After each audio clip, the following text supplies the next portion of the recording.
from where we left off, which is where, Dean? Halfway down the first column on page 2, Nichiren Daishonin states in the Gosho. Nichiren Daishonin states in the Gosho, the ultimate teaching affirmed by all Buddhas throughout time, when the springtime arrives, by encountering the circumstance of wind and rain, even grasses and trees which have no mind all send forth sprouts, produce blossoms, and flourish luxuriantly, displaying their best appearance to the world. When the autumn season arrives, by encountering this circumstance of moonlight, grasses and trees all produce fruit that ripens and nourishes all sentient beings, enabling them to sustain their lives. Thus they display their own virtuous functions of Buddhahood. Could anyone doubt this or refuse to believe it? So it is even with mindless trees and grasses, how much more so with human beings? Although we are deluded common mortals, we possess mind and understanding to some small extent. We can distinguish good from evil and recognize the seasons. Even insentient beings such as grasses and trees obey the rhythm of time and, stimulated by the right conditions, bloom and bear fruit, which in turn feeds countless living creatures. This progression of life forms from blooming to bearing fruits is a manifestation of the merciful workings of nature and the universe. Human beings, too, must cultivate the flower and fruit of their lives. The Daishonin continues, moreover, prompted by karmic connection, we have been born in a land where Buddhism has spread. If we meet the circumstance of a good friend, we are capable of discerning causality and attaining Buddhahood. Why then, when we encounter such a good friend, should we be inferior to even grasses and trees in our failure to manifest the three potentials of the Buddha nature that we inherently possess? Nichiren Daishonin teaches that we should quickly attain Buddhahood by following the law of life. We can sense his immense compassion in the way he laments over common mortals' failure to perceive the opportunities which may enable them to become Buddhas. I feel as though this passage were directly addressed to the NSUK members who are children of the Buddha and whose country is a land where Buddhism has spread. Taplow Court promises to be the fortress of Causton in the United Kingdom. The sensei says here, I feel as though this passage were directly addressed to the NSUK members who are children of the Buddha and whose country is a land where Buddhism has spread. So perhaps to read his previous remark again, Nichiren Daishonin teaches that we should quickly attain Buddhahood by following the law of life. We can sense his immense compassion in the way he laments over common mortals' failure to perceive the opportunities which may enable them to become Buddhas. This is a point we have to reflect on. I mean, certainly in my own case, I know that it took a few years of practice before I really believed that I could possibly have Buddhahood within me. And even then, I wasn't at all sure that I could possibly ever be a Buddha. And probably one goes on wondering about that for a long, long time in one's practice. Could one really become a Buddha, a person who is permanently in the enlightened state? It's quite a thought, isn't it? We have such a severe, critical view of ourselves usually.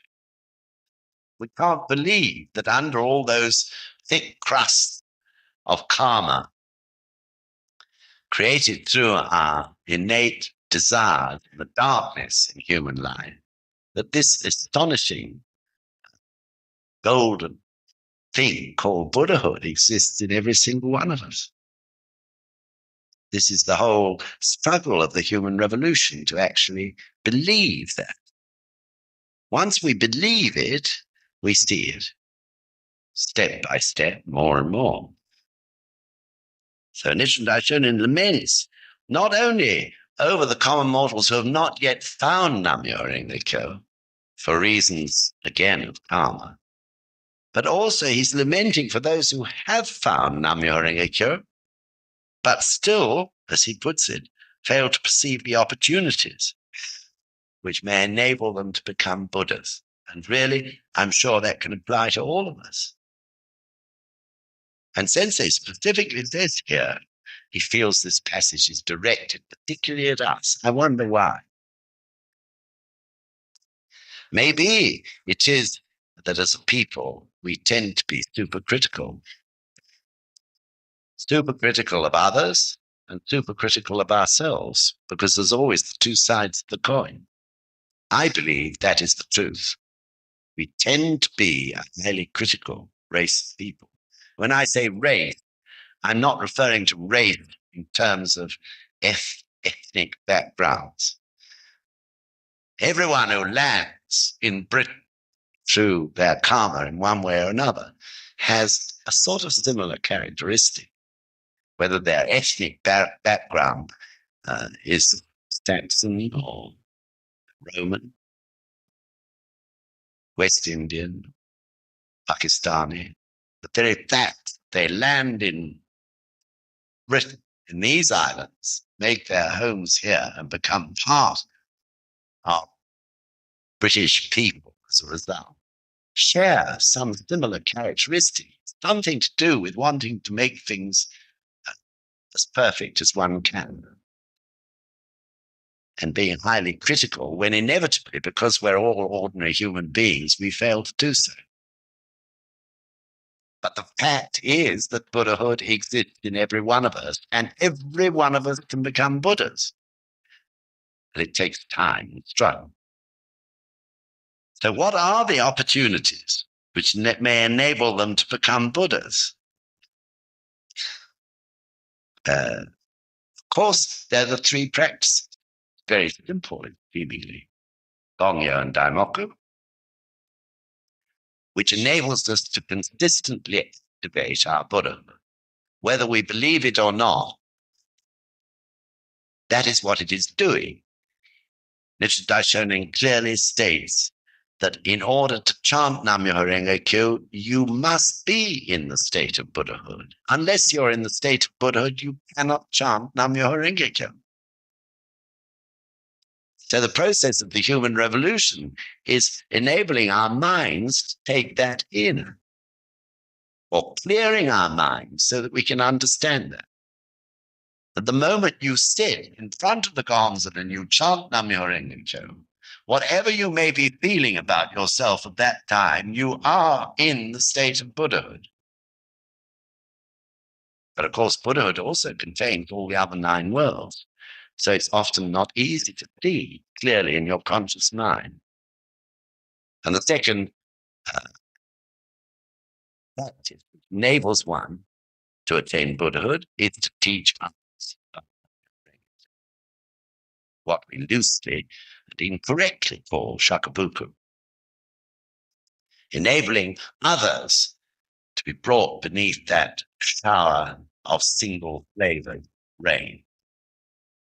And the third is study which helps us to understand, or perhaps ingrains in us more and more, at least the theoretical belief that Buddhahood must exist in us, and therefore propels us on the path of trying to see it in our own lives.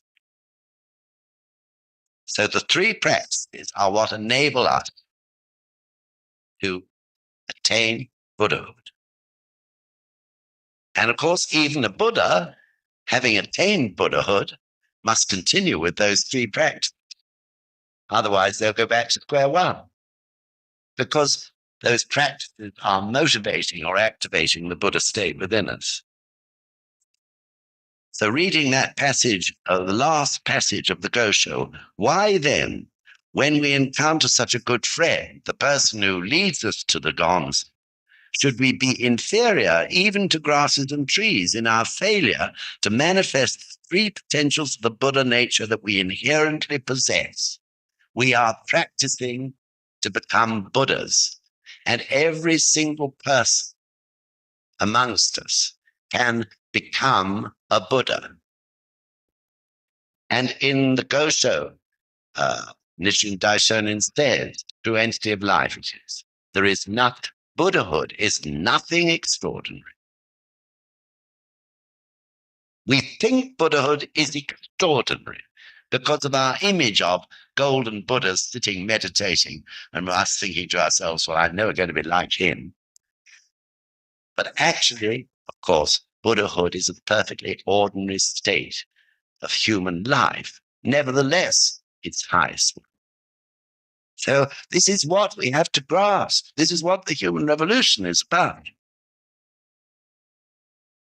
Nichiren Daishonin says we can reveal those three potentials of the Buddha nature. What are the three potentials? You know them all. First is the entity, or three properties, the entity of Buddhahood. One's very heart that Buddhahood exists. One of the 10 worlds which we possess. And then the second is the actual spirit, spiritual thinking, speaking, and so on of a Buddha. And then the physical aspect. Sorry, speaking is a physical aspect. Thinking, conscious, subconscious mind of the Buddha is the spirit of the Buddha. And then the physical aspect of the Buddha, that is to say the actions of the Buddha in words and deeds. Those are the three potentials that exist within us. So every day in Gongyo, you recite Nyoze So, Nyoze Sho, Nyoze Tai. Every day. And not only every day, but 24 times every day, you recite Nyoze So, Nyoze Sho, Nyoze Tai. And then the other factors after that. 24 times, don't you? Because each time you recite it 3 times. 5 prayers in the morning, 3 prayers in the evening. That makes 24. It must be one of the most important things in the whole practice, mustn't it? And of course it is, because it's the ultimate aim of all of us to attain Buddhahood, to act, think as a Buddha. So Nyoze So is the appearance of the Buddha, or the actions of the Buddha. Nyoze Sho is the spiritual aspect of the Buddha. That is to say, the spiritual qualities of courage and wisdom and compassion. And life force, so on. Nyoze Tai is very hard. All Buddhahood exists within us. So therefore, if we are reciting this 24 times every day, we should take note of that in our minds. In other words, why not use that period of reciting those 10 factors, the first 3 of which are the properties of Buddhahood, and the remaining 7 are the ways in which those qualities of Buddhahood can be expressed from our lives? Why not think about it at least every time we do it? Or if not every time, maybe that's too much. And I would say it definitely is. But at least once during the 24 times we recite it every day, let's renew our determination to see these qualities, the entity, to feel Buddhahood exists within our heart. I want that, Gons. To want the spirit of the Buddha, to want to see that courage, to want to see the compassion and the wisdom of the Buddha. And then the actual actions of the Buddha. Want to see in one's actions, in everything we think and we speak and we do, we want to see Buddhahood at work. Let's open our lives a bit and actually feel and express that desire when we're reciting Nyoze So, Nyoze Sho, Nyoze Tai, Nyoze Riki, and so on. We complete with Annaku Kyoto, with consistency from the beginning to end. That's what I want more than anything in my life. Don't you think while we recite that, we should be thinking, please try, because that's a fantastic prayer to make every day. In the whole process of doing Gongyo, what are we doing it for? We're doing Gongyo to reveal our Buddha. So to consciously be concerned about that must be important. And this is what senseis say directly to NSUK members. Please do it, he say. Do you all understand? Let's try from now on, every time we do Gongyo, at least once, to express that great desire. So maybe Sensei is also saying, look, there are 3 practices. There aren't 1 or 2 practices. There are 3. Please try to carve out a rhythm in one's life. Regular Gongyo and Daimoku. Always seeking to tell someone else about this Buddhism and study. There are not 2. There are 3. Therefore, he's saying, use the 3 as tools in order to attain that state of life.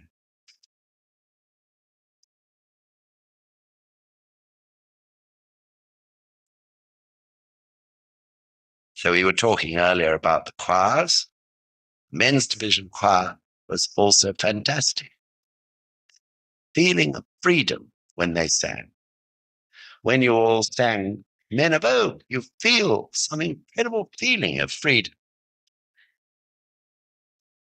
One of the things you require and request every day in the second prayer of Gongyo, you revere or praise the Buddha of absolute freedom. That is for us. We can be Buddhas of absolute freedom. Oh my goodness, let's go for it. Don't let's pass it by as being something for someone else. Whatever one's life was like in the past, whatever mistakes and things we feel were miserable that we did, it doesn't matter. That's past. We practice this amazing Buddhism of Honin Myo. The Buddha, Buddhism, the true cause. Not living on the effects of the past. That's Hongamyo. We practice Honin Myo. We make the causes now and tomorrow and the next day to reveal our Buddhahood. And through that, of course, give ourselves incredible happiness, but also give many others happiness too. In this passage, Nichiren Daishonin also explains the importance of encountering a good friend, or Zen Chichiki. Naturally, the mystic law is the foundation of all things. However, without good friends who can lead us to the law, practically speaking, it will be impossible to attain Buddhahood. Fellow members who sincerely encourage us, and the organization for Causton Rufu that enables us to follow the path of correct faith are the good friends we need. All fellow members who sincerely practice faith are good friends to one another. Though there may be differences in members' organizational positions and the length of time that they have been practicing, we are all equal before the Gohonzon. There is absolutely no discrimination in the world of faith. Good friends are people who, in their respective capacities, encourage and pray for the development of one another. While traveling hand in hand along the path of eternal happiness, they invite others to join them, so that they too may receive immeasurable benefit. Let us truly become such good friends to each other. That really doesn't need much elaboration and is very clear, I think. Only perhaps to say that to be a good friend, to encourage someone else in faith, and to remain a good friend, it is important to use wisdom. Good friends are people who speak straight to each other, don't you think? But if you speak straight without wisdom, you might cause quite a wound in someone. It depends on their nature. So I think the important thing there to realize is that one doesn't speak straight to one's friend immediately. on the spur of the moment, because it could be emotional if you did. Where you feel someone needs correcting on the path of faith, then you need to chant Daimoku for the right words and the right time before you speak. And may I say that this particularly applies to husbands and wives, those of you who are married. Husbands and wives should be good friends to each other, senchishiki, as it's called. But if you speak straight immediately, 9 cases out of 10 will be from emotion. Then it will cause a wound and we'll get nowhere. So I feel the golden rule, is Daimoku first. Choose the right time and the right words to make quite sure that what you want to say is in fact necessary and not just something out of emotion, anger, or whatever.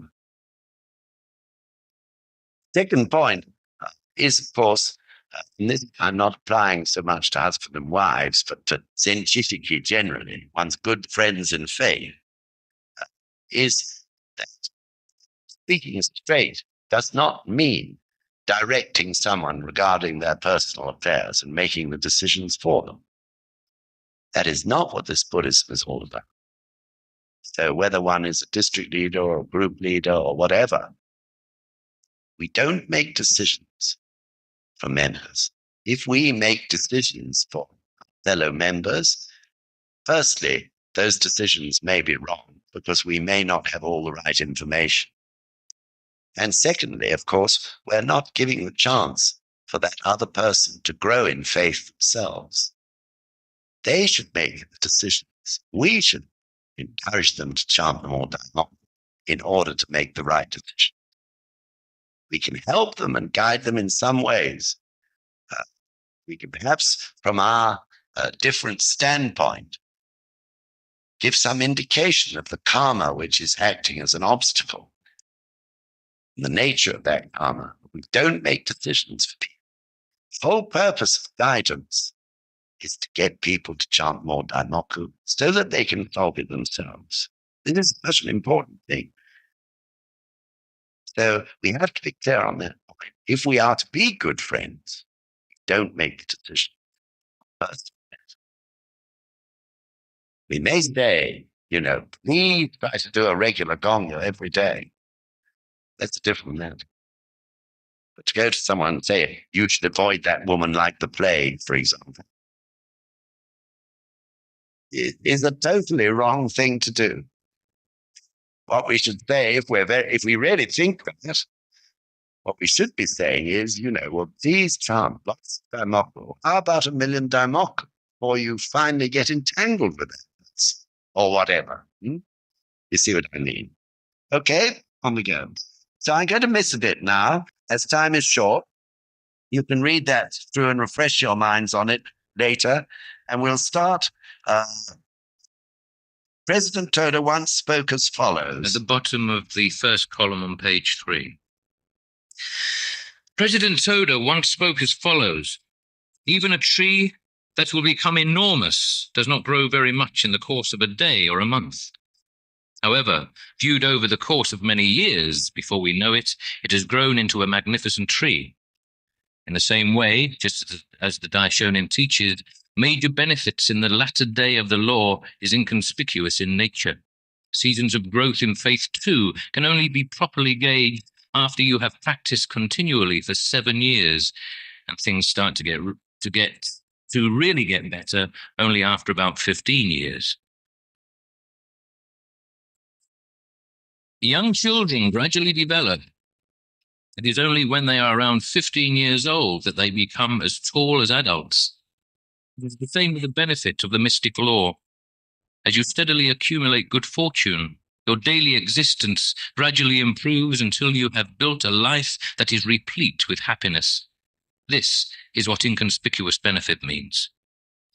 The ultimate purpose of faith is to attain Buddhahood in our present lives. Therefore, there is no need to be impatient. maintaining a steady and consistent practice and not deviating from the correct path of faith are what is most important.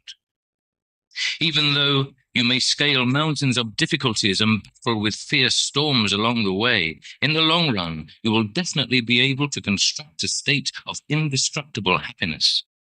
Confident of this, I ask that you steadily advance in the way that is most natural for you. So this, I think, is perfectly clear to you all. Inconspicuous benefits, which are the most important, is the building of good fortune in one's life. And this is, I often feel and have felt in the past, like an underground lake that is filling up. And every so often, you can't see it, but every so often, to keep you going and remind you that the Gonzen is working in your life, it sends up little springs and fountains of water which are conspicuous benefits. But in the end, that underground lake begins to overflow and fills every aspect of your life. And of course, you get the actual proof of this in the way in which, in a general sense, your well-being, both material and spiritual, begins to become somehow rich. Not rich necessarily in material terms, but rich in human terms. So I think everyone is clear on that point, but that is what we're working for. So, of course, in under 7 years, you may get incredible conspicuous benefits.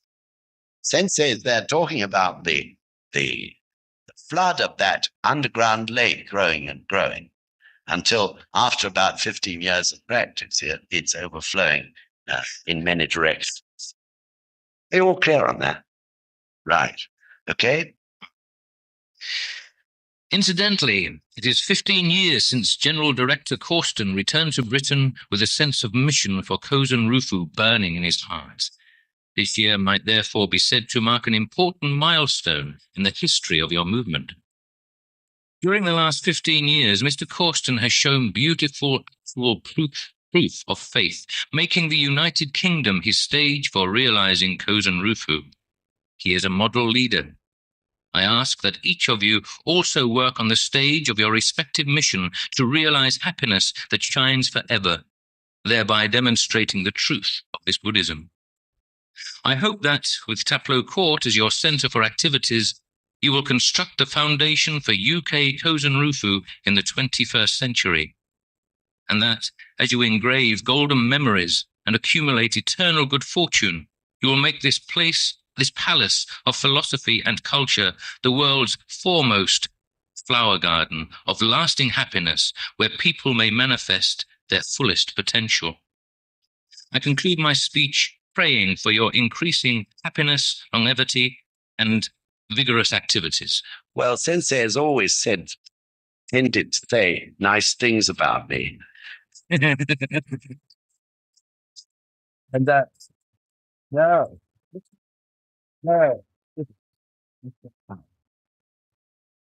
And they're not necessarily, I feel, properly deserved. And no, not by any means. And to let you in on a secret, I think, in fact, Sensei has to be terribly patient with me.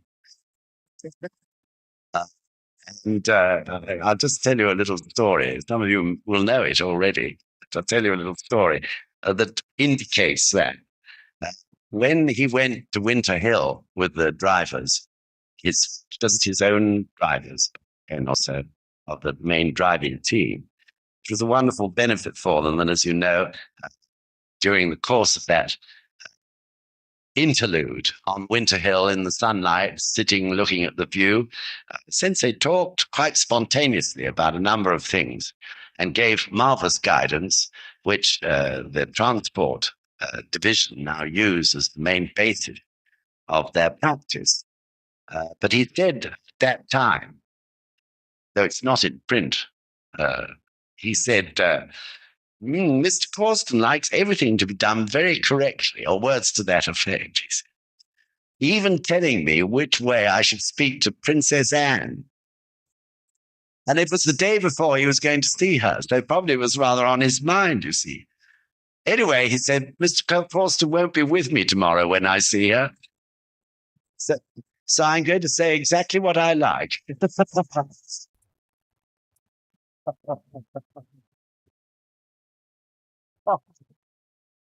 Yeah. The background to that was about 3 months before Sensei came here, I had a letter from Miss Yapur, his wonderful interpreter. And she said, please, can you explain to me how I should behave when I'm translating for Sensei to the Princess Royal?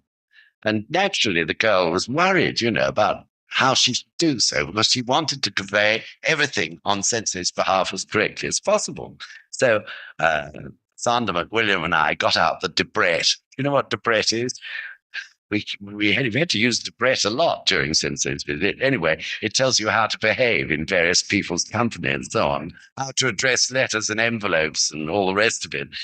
And having read that out, I decided the sort of best thing, simplest thing I could say was, well, the normal procedure is when you first speak, you call her Her Royal Highness, and after that, you just address her in a normal way. If you wanted to be very direct, man, an Englishman would say man.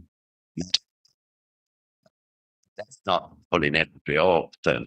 So anyway, I think probably that very day, since it was the next day he was going to see her, he said to Miss Yapura, now how are we going to handle this matter with the Princess Royal? And she started saying, Mr. Causton said, they'll do that.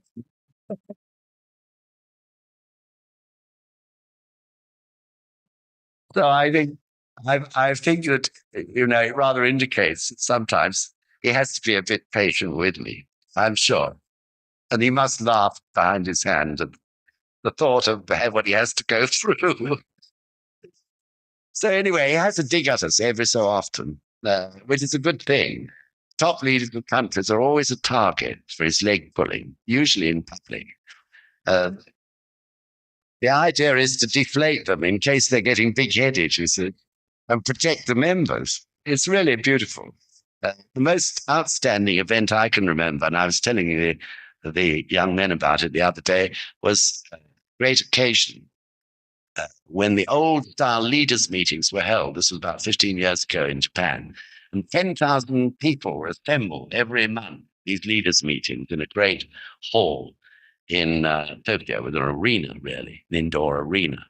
And suddenly, Sensei was, as usual, had taken charge of the microphone and had converted this huge gathering of 10,000 into quite a family affair. And then he suddenly called on one of the leaders sing a song in front of this huge gathering. The person he picked on was Mr. the leader of Hong Kong, Takagi, who was the leader of Hong Kong, very elderly man at that time. He was on his way into his 70s. And immediately he did that.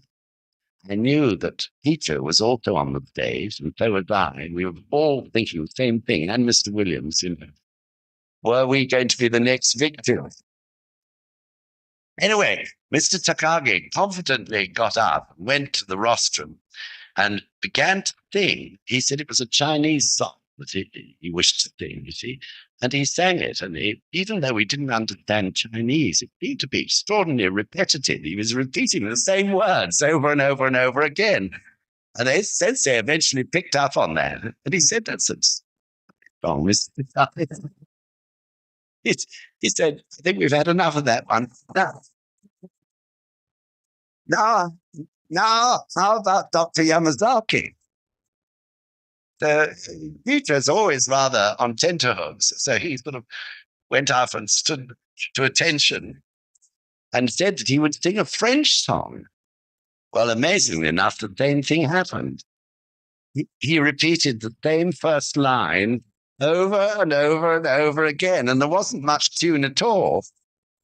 By that time, with Sensei calling out remarks, the whole audience of 10,000 people were in hysterics. So then I was, by that time, holding on to my seat. And sure enough, now, Mr. Causton, what about you? So I stood on, and although I'd been waiting for this moment, I couldn't think of a single song to sing. I'm not very good at remembering the words of songs. I remember the music, but not the words. And the only thing that came into my head was "Hello, Dolly."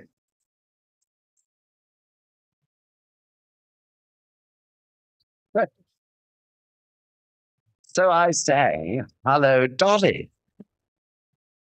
But also, strangely enough, as usual, I couldn't remember the words. But rather than sing the same lines over and over again, I just made them up as I went along.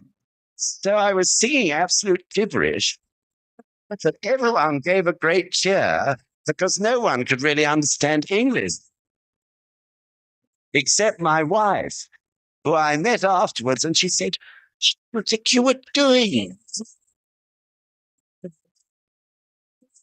But nowadays, that's a treasured memory. And dear old Mr. Takagi, who's now very old, but if I meet him, and we see each other 100 yards away down the street, he starts to laugh because his mind immediately goes back to that wonderful occasion. So anyway, life is not always easy, I can tell you, Mr. Lee. Another time I had to sing the national anthem on mine, and I couldn't remember the words of that either. So anyway, thank you very much. It's been great to be with you, even just for this one morning. And I hope you've enjoyed every minute of the course and got lots of value out of it. And thank you very much indeed.